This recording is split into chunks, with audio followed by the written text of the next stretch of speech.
Hi, my name is Aaron, and this is my show, Reeducation, and today I'm going to talk about incentives in an anarcho-communist structured society. Now, anarcho, of course, being the abolishment of all unnecessary hierarchies, and communist is the worker control and ownership of the means of production. Now, how would we incentivize people to work harder in an anarcho-communist society? Well, as I've explained before in my past videos, you can do so by giving people the job and career and education that they want. If you give people the thing that they want, then they already have a built-in incentive to do that thing. Well, that was my show, Reeducation. My name is Aaron. Thank you very much for watching. Okay, I know that that's not going to answer all of your questions. You want to know more, and obviously I'm here to give you a little bit more. So, yes, once you have given people the incentive to go into the job that they want, they will inherently go into that job. But what is the incentive that they have to work hard in that job? Well, their incentive to work hard could be many things. I touched on this in other videos in the past, but those videos were not incredibly well thought out, so I'm going to give my opinion here in another not so well thought out video. The way I look at incentives in an anarcho-communist structured society is that we don't necessarily have to incentivize people to work harder by giving them more things.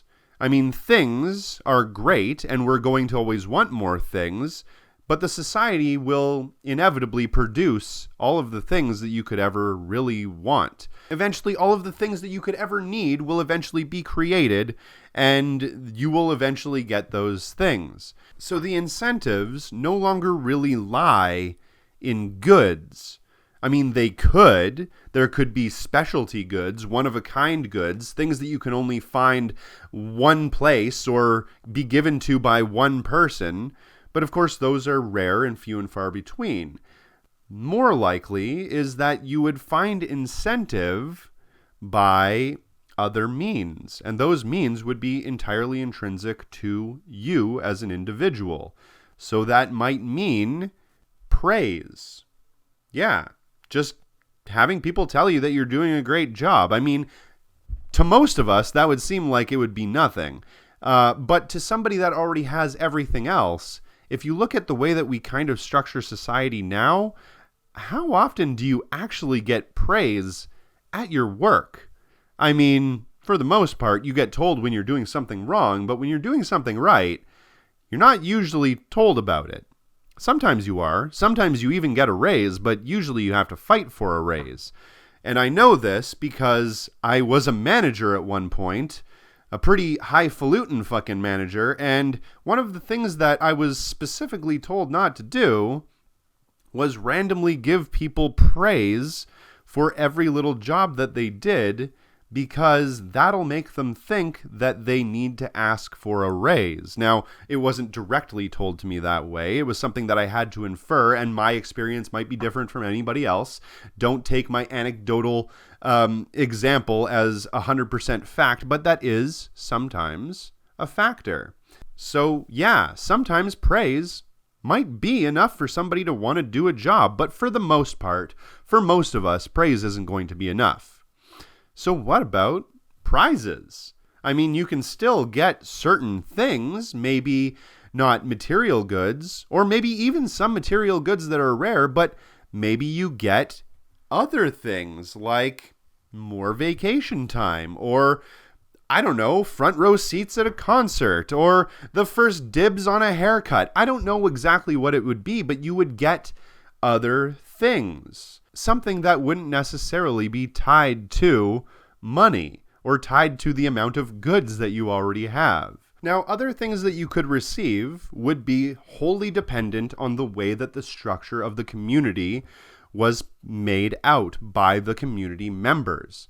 Now, in some forms of anarcho-communism, of anarcho-communist structured communes, you might be able to be incentivized to do a job by getting a bigger house, or getting a larger bed, or getting the newest Xbox as soon as it comes out, or having access to the fanciest, fastest cars as soon as they come out, or being able to have first dibs on personal flights, or being able to have multiple vehicles. It depends on the community, it depends on the individual, and it depends on what they want to incentivize. But all of those things could be considered incentives. They could all be different ways that we can incentivize people to do different jobs, and they don't necessarily have to be 100% tied to a monetary value, which is arbitrary in the fucking first place, because once you make more than, I think it's $70,000 a year, you really don't even think about how much money you're making. It's all just kind of fun tokens after that. But outside of that, you don't have to tie it to goods either. You can tie it to varying different things. Basically anything that you want to tie it to. If the community decides that you can be incentivized by getting tons and tons of blowjobs by anybody that's offering up blowjobs, then that's what you get from the community. And if you want to join a community that gives out tons and tons of blowjobs, then that's the community that you would choose to join. It all depends on the person, what they personally want out of their community, and it depends on what the community is offering or able or willing to provide. That's basically it. So that's the way I look at it. My name is Aaron. This is my show, Reeducation. Thanks for watching.